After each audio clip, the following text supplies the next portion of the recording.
Coup de pouce. Coup de pouce. Coup de pression. Coup de mou. Coup monté. Coup de foudre. Coup de foudre. Coup de chance. Coup de soleil. Coup du sort. Coup du lapin. Coup de folie. Coup de théâtre. Coup de vieux. En coup de vent. Coup de cœur. Coup de cœur.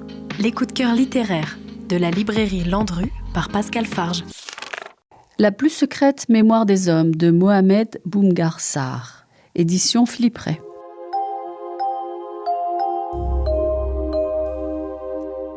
Il est rare que je présente un Goncourt, mais celui-ci mérite vraiment votre attention.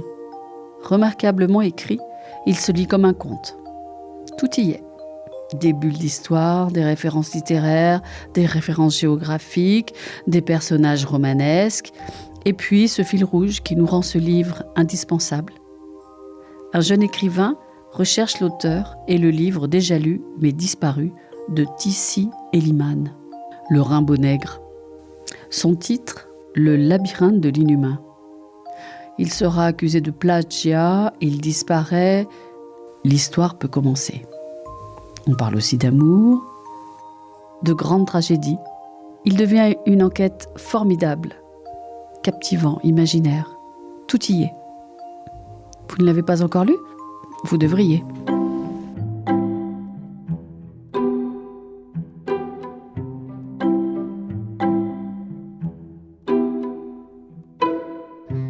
Je me souviens d'un des nombreux dîners que nous avions passés en compagnie de son livre. Au milieu des débats, Béatrice, la sensuelle et énergique Béatrice Nanga, que j'espérais qu'elle m'asphyxie un jour entre ses seins, avait dit toute griffe dehors que les œuvres des vrais écrivains, seuls, méritaient qu'on débatte à couteau tiré. Qu'elles seules échauffaient les sangs comme un alcool de race. Et que si, pour complaire à la mollesse d'un consensus invertébré, nous fuyions l'affrontement passionné qu'elles appelaient, nous ferions le déshonneur de la littérature. Un vrai écrivain, avait-elle ajouté, suscite des débats mortels chez les vrais lecteurs qui sont toujours en guerre.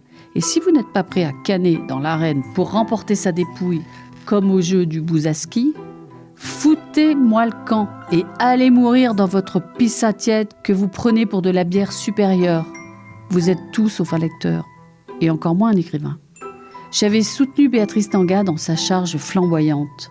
Tissi Eliman n'était pas classique, mais culte.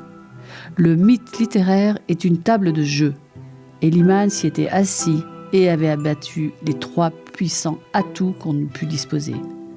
D'abord, il s'était choisi un nom à initiales mystérieuses. Ensuite, il n'avait écrit qu'un seul livre. Enfin, il avait disparu sans laisser de traces. Il valait, oui, qu'on mît son nez en jeu pour s'emparer de sa dépouille.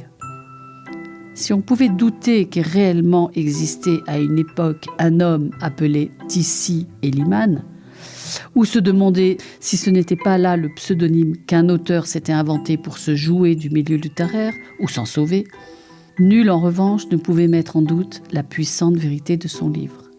Celui-ci refermé, la vie vous refluait à l'âme avec violence et pureté. Coup de cœur. C'était le coup de cœur de Pascal Farge de la librairie Landru à Chamonix.